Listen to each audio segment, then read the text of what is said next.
Thank you. Chris? Welcome, everybody. Ah, ok. So my name is K.Pomorski. Uh, I'm both physicist and electrical engineer. So I would like to give my work on a kind of perspective on future work that will be related to room temperature and cryogenic Braitenberg vehicles. This work is also done with K.Janus. I supervised her bachelor degree thesis. She managed to create colony of robotic Braitenberg vehicles, like free. So basically, she set up free vehicles and then she made some measurements. So that's how it is. All right. So let me move on. Basically, so yeah, let me move on to next slide. Yeah. So what is a Braitenberg vehicle? Probably many of you have heard, but I would make a short introduction into it. So basically, it's a concept of cognitive particle. So field, and so there's a force acting on a given particle, and there is dynamics. And here, this particle is not is a kind of generalized particle. So in a way, it has a sensor system, it has a motor system, and it has a kind of brain. And this idea of Braitenberg vehicles was introduced by Braitenberg in 1984. There was a work about cognitive psychology, and then a certain type of Braitenberg vehicles has been proposed. So usually they have certain wheel or propulsion, and there's interconnection between sensor and motor system. So basically, it's a common belief that it's a common kind of, I would say, belief in embodied artificial intelligence or in artificial life, that robotic agents, can be simplified by such a kind of concept like Braitenberg vehicles concept. And this is how to say, um, and in a way, it's also generalized physics from certain perspective. You can say this is concept of programmable matter.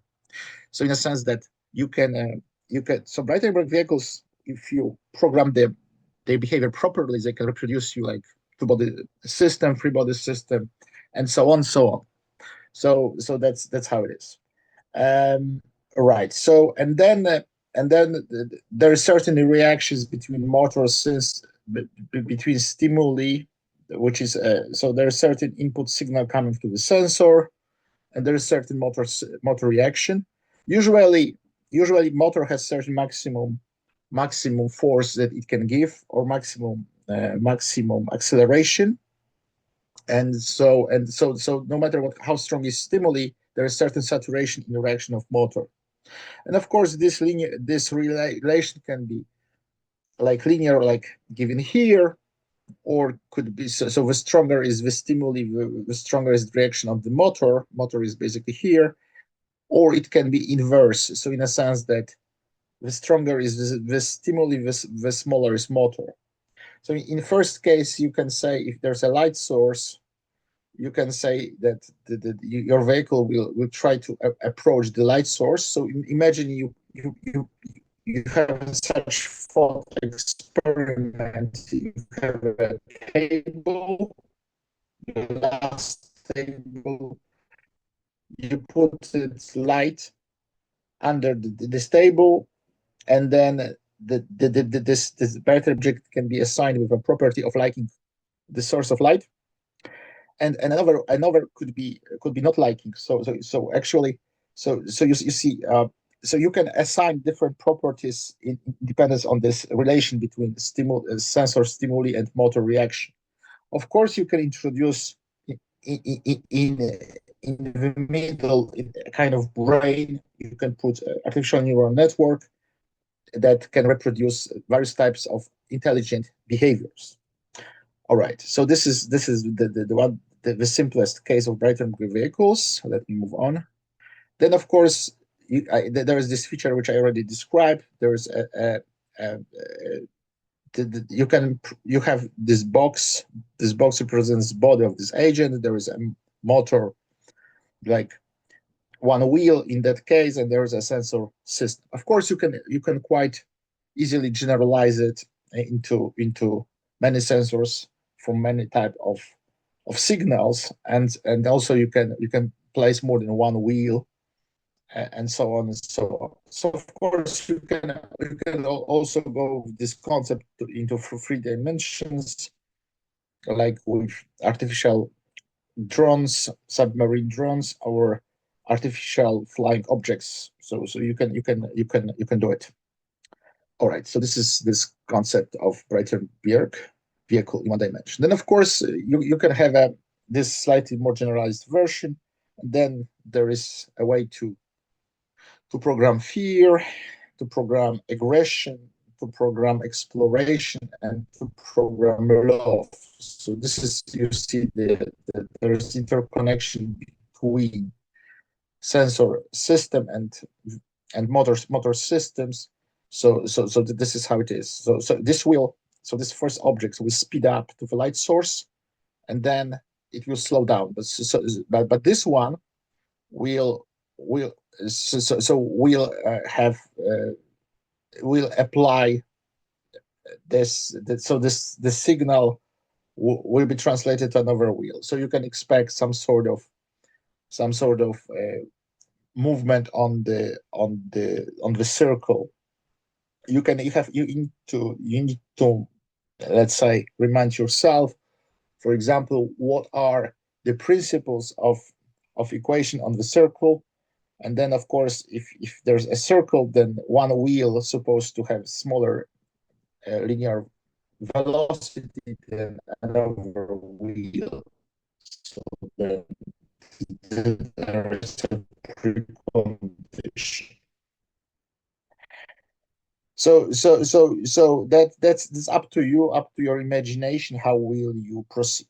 But this Braitenberg concept was interlinking, in a sense, so-called synthetic psychology. So from one perspective, from the point of view of physicists, of electrical engineer, it's a kind of deterministic system, it's agent. But then you have this also the issue of external observator that can assign features to this, and then it can assign certain emotions to given robots. All right, so let me move on. And then so there was a case of 3 experiments that was conducted by K.Janus,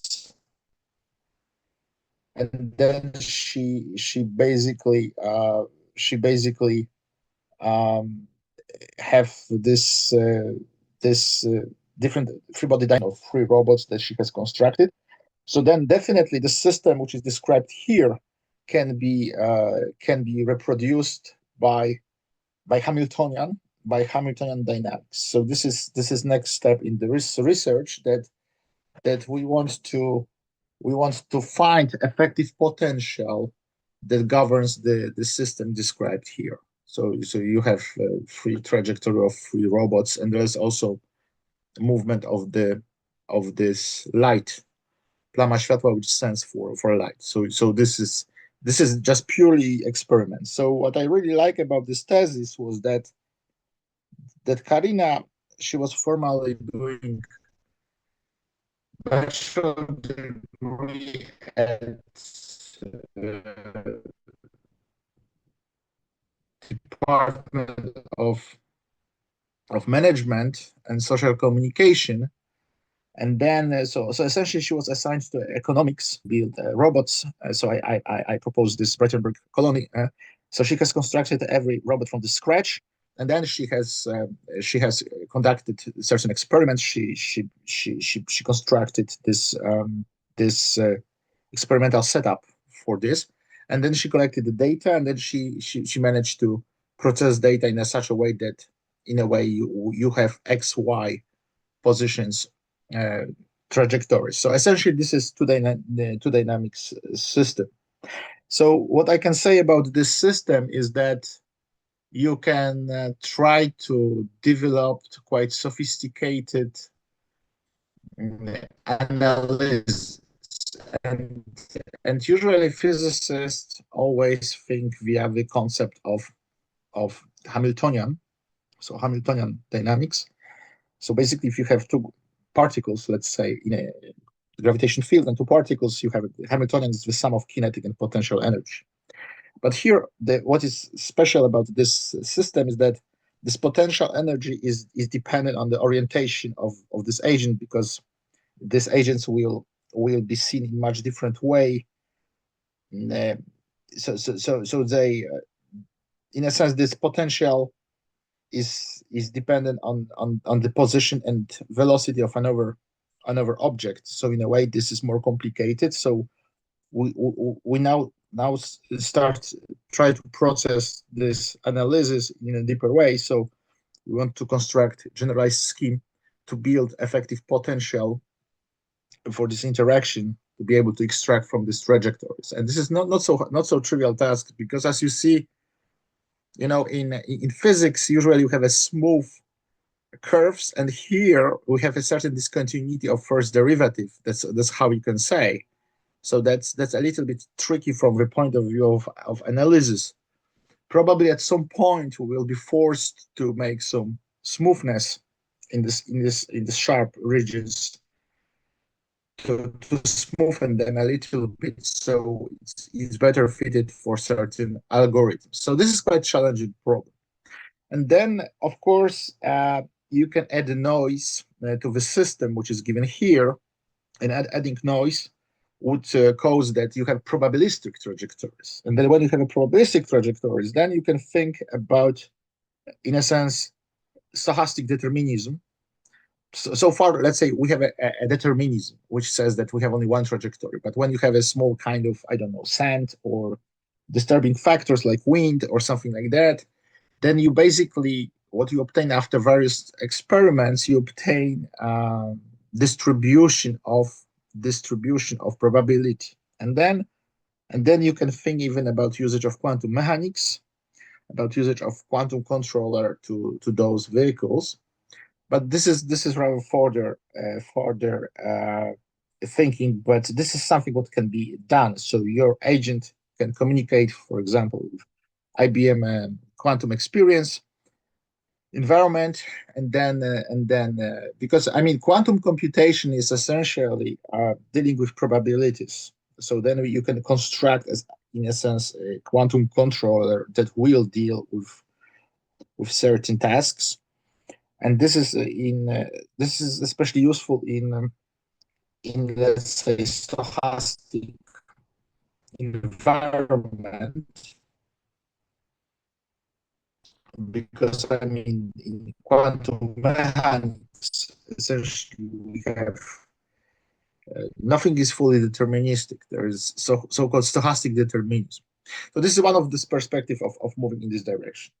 But okay, but let me move on. But then I want to come to, because to this idea that was further developed by Professor Takashi Kagami from University of Tokyo. So he essentially constructed. So he placed a recurrent neural network as a brain for this Braitenberg vehicle station, almost like spin in physics, you can say. So every agent has certain scope of view as given here, and there are certain forces applied to each of the wheel, and there is certain orientation. So this potential of interaction will depend on this angle difference between those, let's say, those guys, about the angle difference. So and then here there is a recurrent neural network. Neural network has very strong features. Basically, it's a kind of certain belief that a recurrent neural network can reproduce any type of algorithm, or in a way it can simulate a Turing machine. So what is characteristic about neural network is the recurrent neural network, that some of the so you have inputs and outputs. Some of the output goes to as input, but with certain delay. So in a sense, a recurrent neural network has some memory of previous states, and is quite powerful. So here it was used such neural network as specified here, and actually there was a game to be set between those two agents, and then he got scores from this game. So based on this, there was a genetic algorithm used, and this genetic algorithm gave very nice trajectories, as will be seen in the next slide. So okay, so let's say this set of trajectories is seen here in different circumstances. So there is certain emergence of complexity. It's a kind of general view. I don't want to go to too many details because I'm still kind of finishing the so-called room temperature agents description. Okay, and so there's a prescription for this forces and about turning. So there's certain turning momentum, and there is a scoring of agents, so that then you can dive into this paper deeper. This is work from 2004 by Takashi Ikegami. So there's certain fitness function that was achieved for these agents. All right, and then okay. So now what I'm saying is that, let's say I want to go more into kind of quantum direction, but also the quantum direction is usually associated with low temperatures, and are implemented in low temperatures. Quantum computer constructed by IBM is working in 10 millikelvin. It's very low temperatures, so there is a necessity for usage of dilution refrigerator.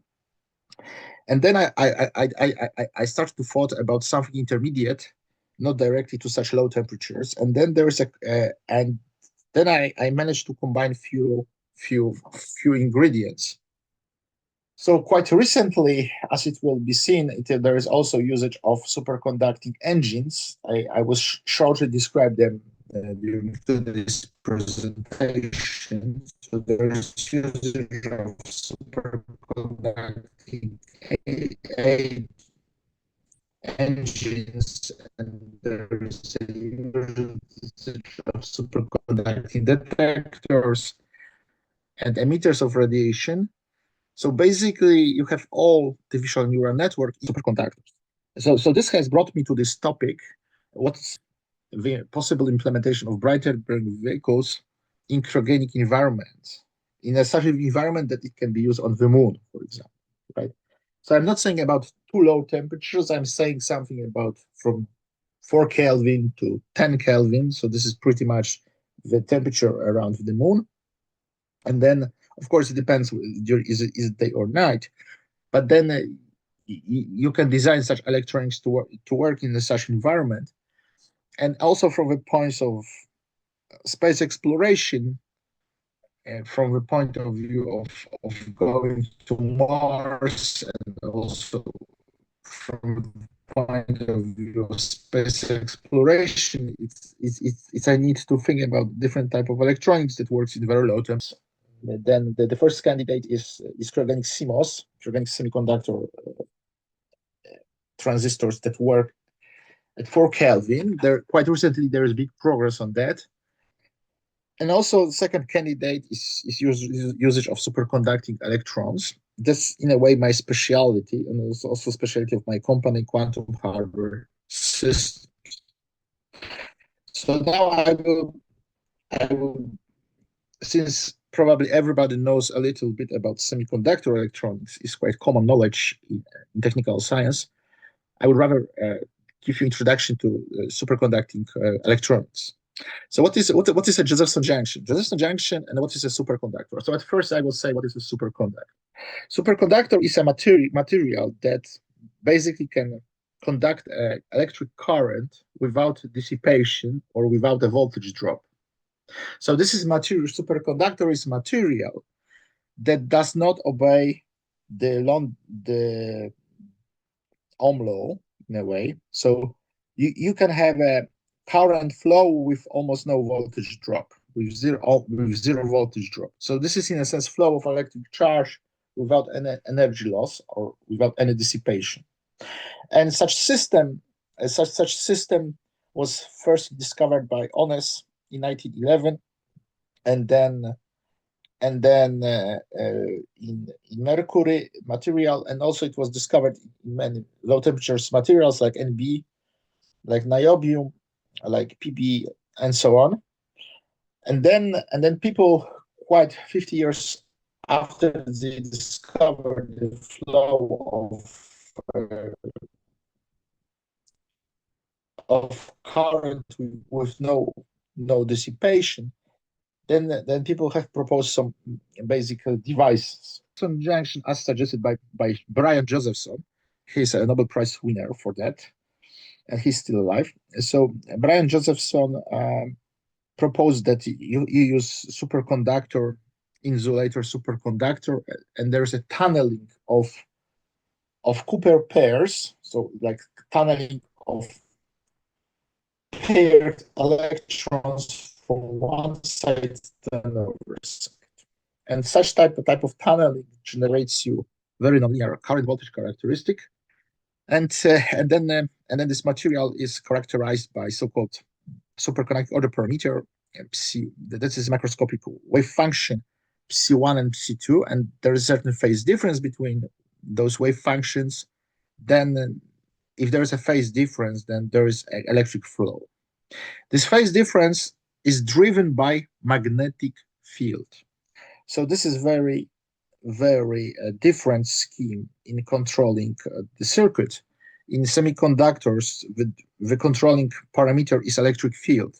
The electric field drives you the electronic elements in a certain way. And here, what drives mostly the electronic elements is magnetic field. This magnetic field causes phase drop. So, and actually, so it evolves to a phenomenon which will stop to exist, will vanish, and the state will be transferred to non-superconductor. So all the electronics, superconducting electronics, is basically using Josephson junctions. That's basically the structure given here, and then solenoids in a way that drive the system. It's also IBM Quantum Experience, the IBM Quantum chips, Google Quantum chips also use this usually the Josephson junctions.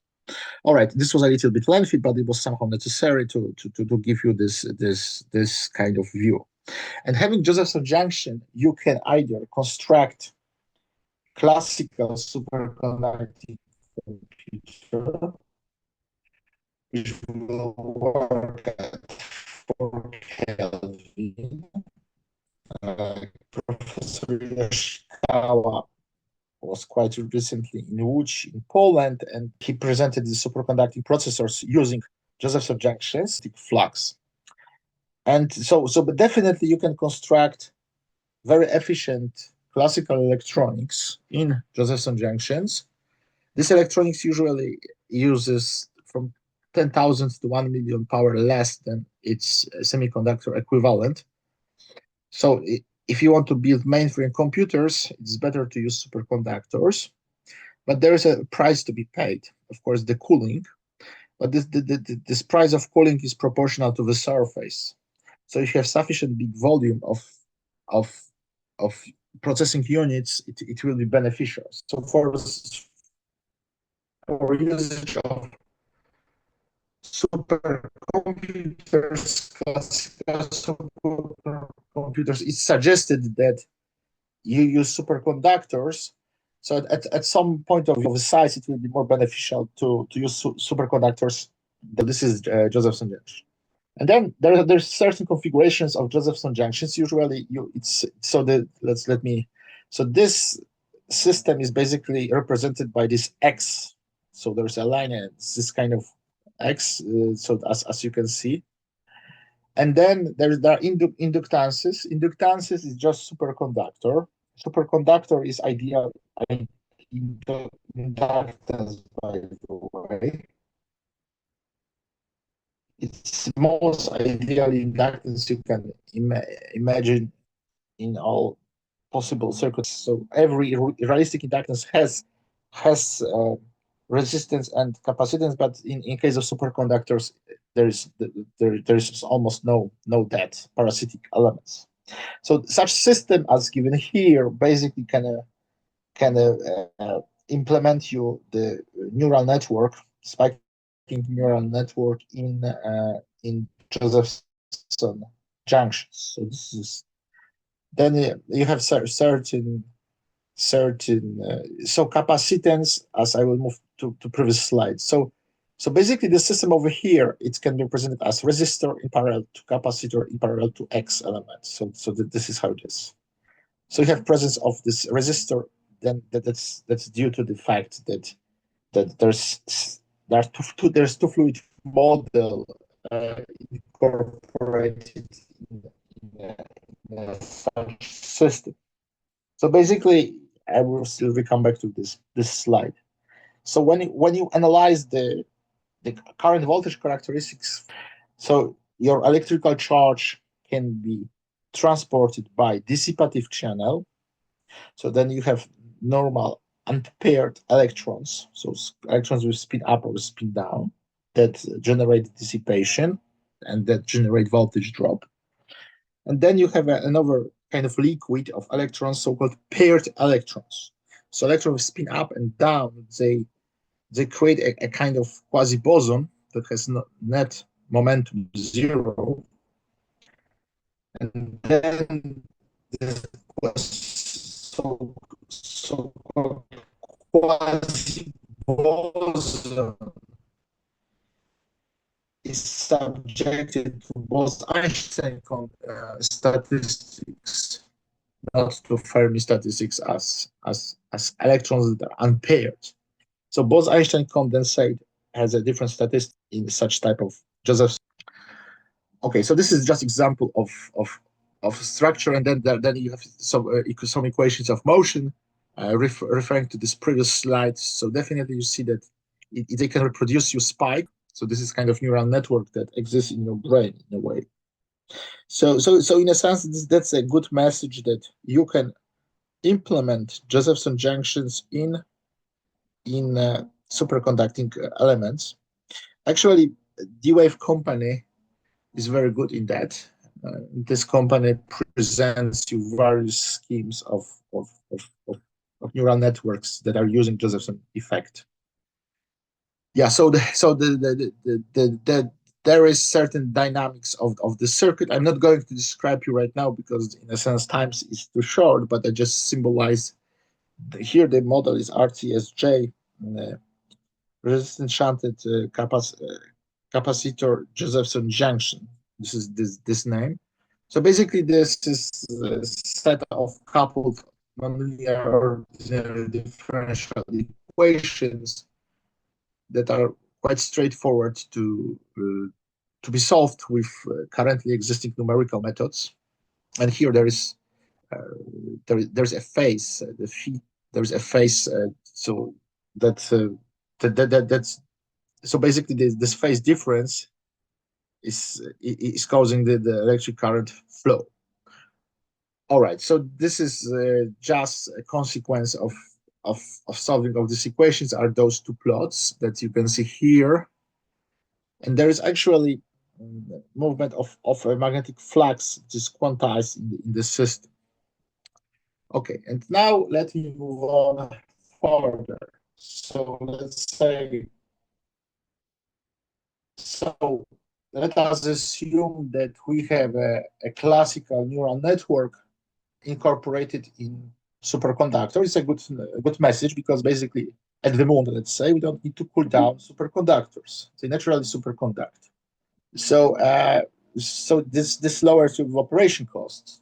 And also electronics based on Josephson junctions I would say, uses very little power, very little power. So even solar batteries can give you certain energy from the sun, and then you can store this energy and use it. So basically, I'm saying that superconducting based electronics allows you to use 10,000 times less electric power than in case of semiconductors. Then there is a question of engine, and quite recently there is a big policy of World Economic Forum and also global policy of United Nations, and there is that we're supposed to save energy. So people try now to use better. So they even try to build electrical planes. Quite recently, Musk has bought Boeing company. Musk is somehow promising to convert certain planes from fuel-based and emitting carbon dioxide into planes using batteries and not emitting carbon dioxide. And then actually people start to construct superconducting engines. So essentially, a superconductor allows you to have very high power density. So in a sense, you can have even 1 kiloampere of current and over very small cross section, and your cable does not overheat. So basically, the possible current density that is obtained with use of superconductors could be significantly higher, but there is price to be paid, and of course, you have to cool down the engine.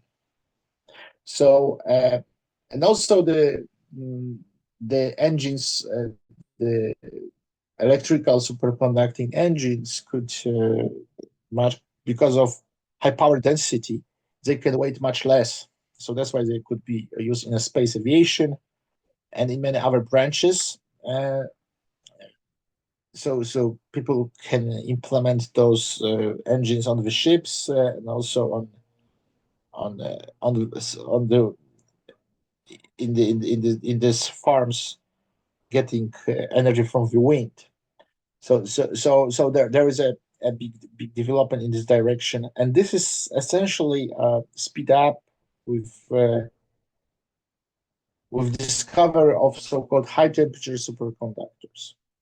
So low temperature superconductors are superconductors that superconduct up to 30 Kelvin, which is minus 240 Celsius degrees, essentially. And high temperature superconductor are those that can superconduct above 30 Kelvin. And like materials like IPCO, they can superconduct at liquid nitrogen.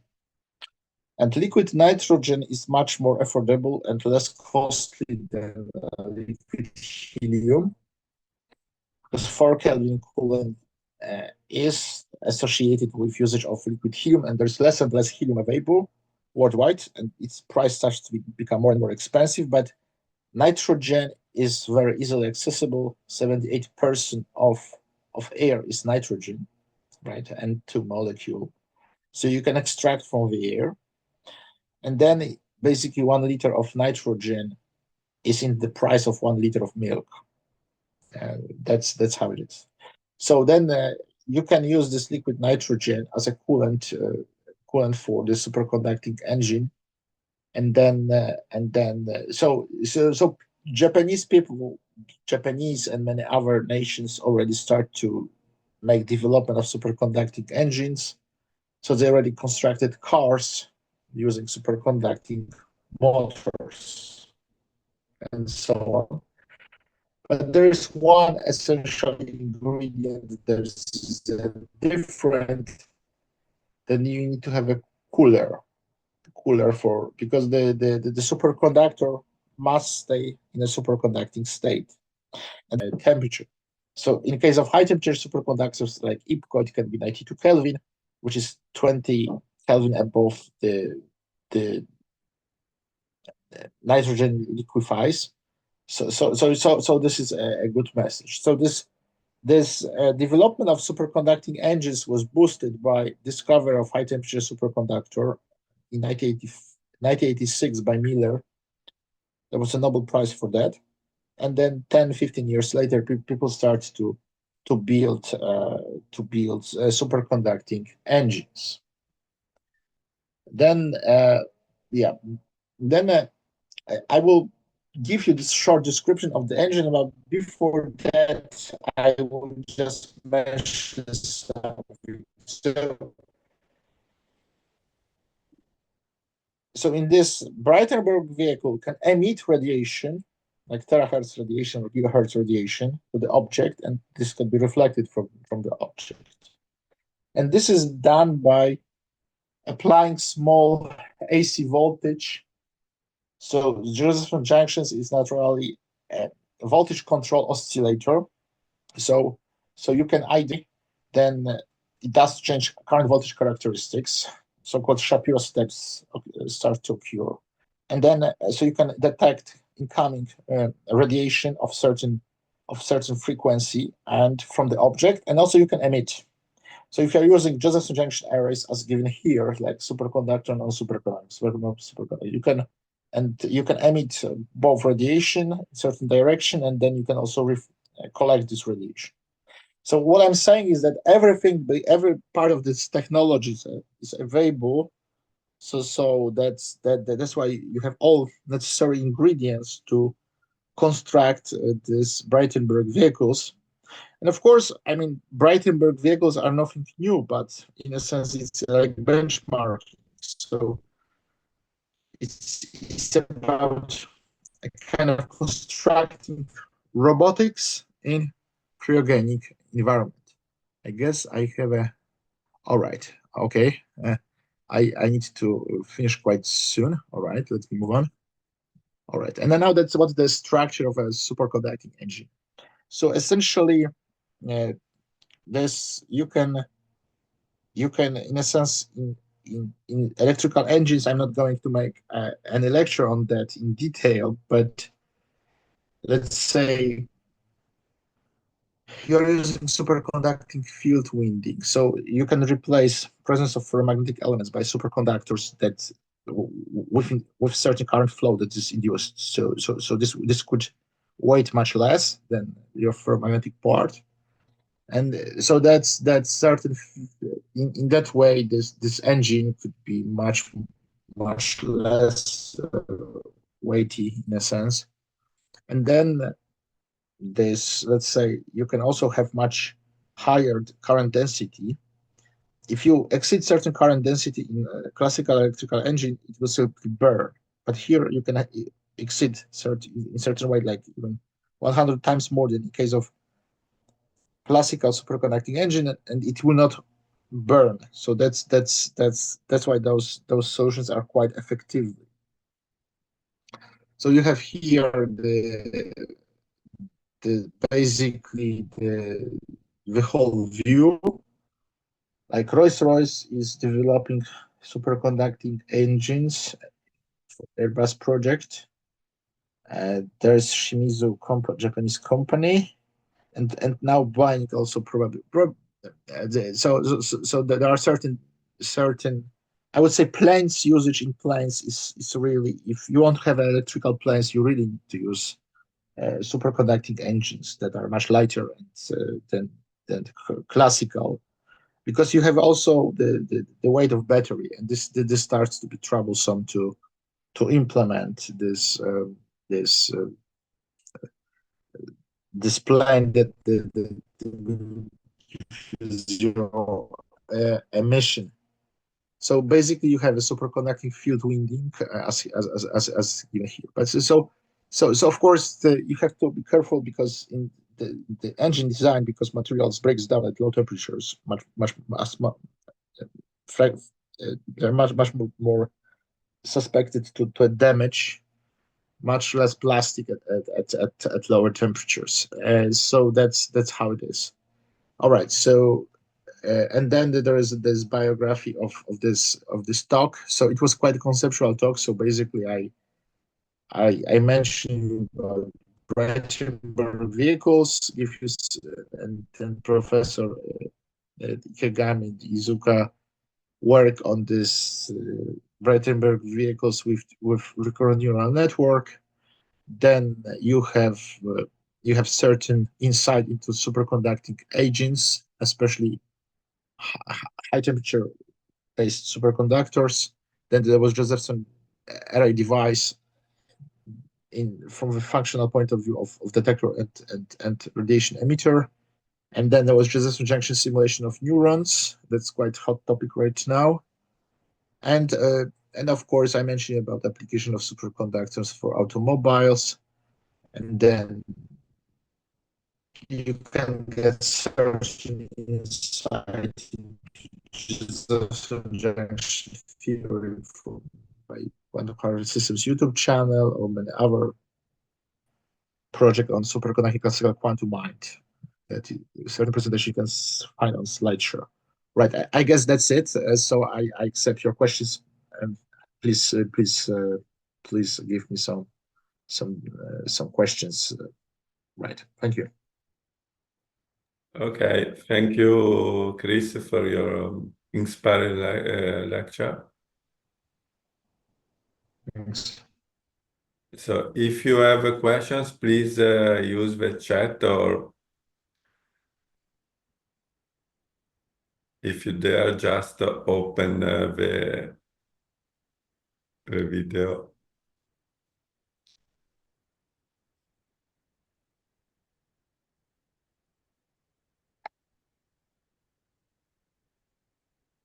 I would say maybe one comment. So I would say that Braitenberg vehicles are already well known, but this is in a way cryogenic feature is something new. And also, if you cannot think about space exploration without having robotics developed in such a way that it can work in very low temperature. So No, ability to develop no, I think it is an interesting. ability to develop to develop this Braitenberg cryogenic Braitenberg vehicles. Oh, okay. So Yeah. Hello.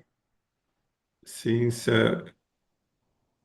no, my comment is that actually you will see because next guest lecture will be about the title will start with robotic physics.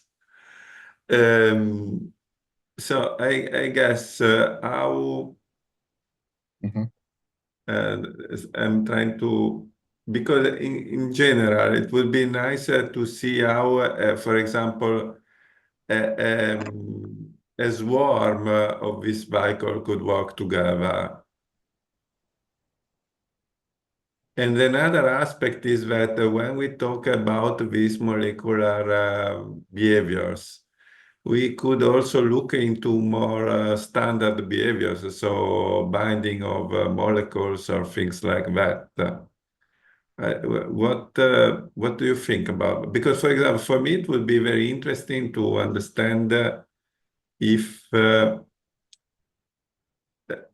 in typical, so, for example, binding of molecules is ubiquitous in biology. One question that I have is could we devise a way to discriminate if there are quantum effects involved or not?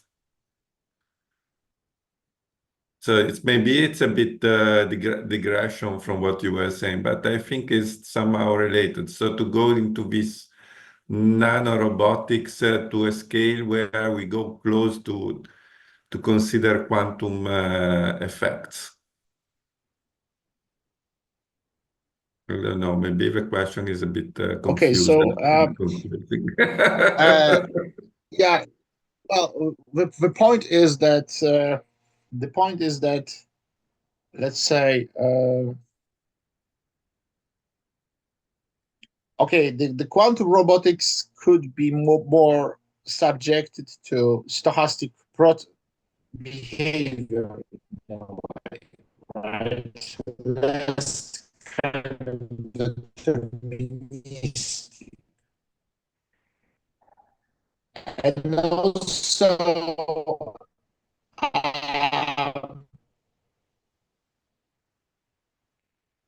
but the central problem in quantum robotics is how to define an agent. What is agent? What is a robotic agent, and what this robotic agent is supposed to do? So I would say that from the control theory point of view, very very small agent that will be subjected to the laws of mechanics. So it will not behave fully deterministic. It will be stochastic at some point. You have to change the of giving tasks and robotation using nano agents. That's this you can say. But then also question how you time.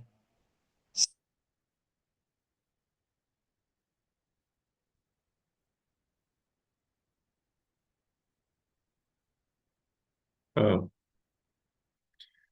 Hi, Chris, is you still there? There was yes, I'm still there. There was some interruption. I'm not sure at what point. So what I'm Uh, saying is you will have problems with full determinism having small agents because of the uh, it's uh, like no, I agree with you, but definitely you cannot have. I think that determinism is already a problem with macro robot, macro scale robot. I think that if we go to small dimensions, it becomes really very difficult to stick to a perfect deterministic description.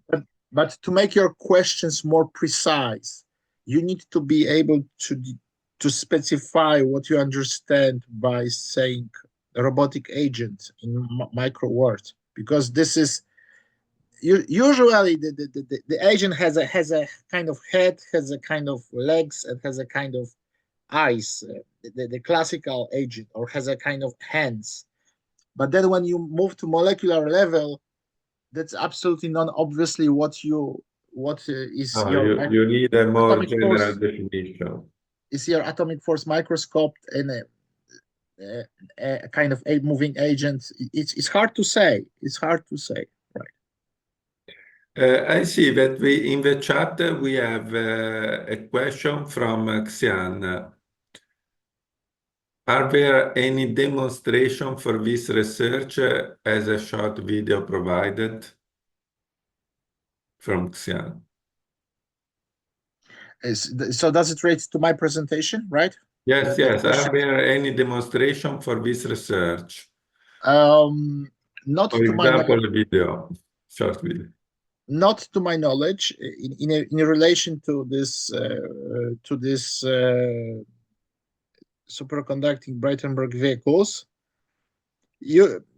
But of course, there's a bunch of videos about superconducting cars. You can see there is a bunch of videos about superconducting engines, and also, and of course, Braitenberg vehicles are a heavily exploited topic so far.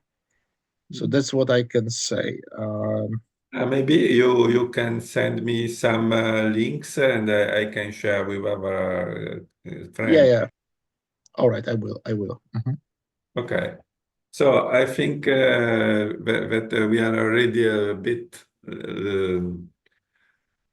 behind the schedule, so we can close here. It was very interesting as usual. Let me just do a little teaser for next next lecture we will continue on embodiment that today we just evoked as a need. And we will have also a guest lecture from Professor Cacucciolo from the Polytechnic of Bari in Italy about a title which is clearly provocative, you know? So how to use robots to hack the laws of physics. You know that the very existence of living beings, it's a local contradiction to the second law of thermodynamics. So, of course, this must be intended as a provocative metaphor, but we will see. So, thank you for staying with us again, and see you next week. And we stay in touch. Bye. Bye-bye. Okay, thank you. Bye bye.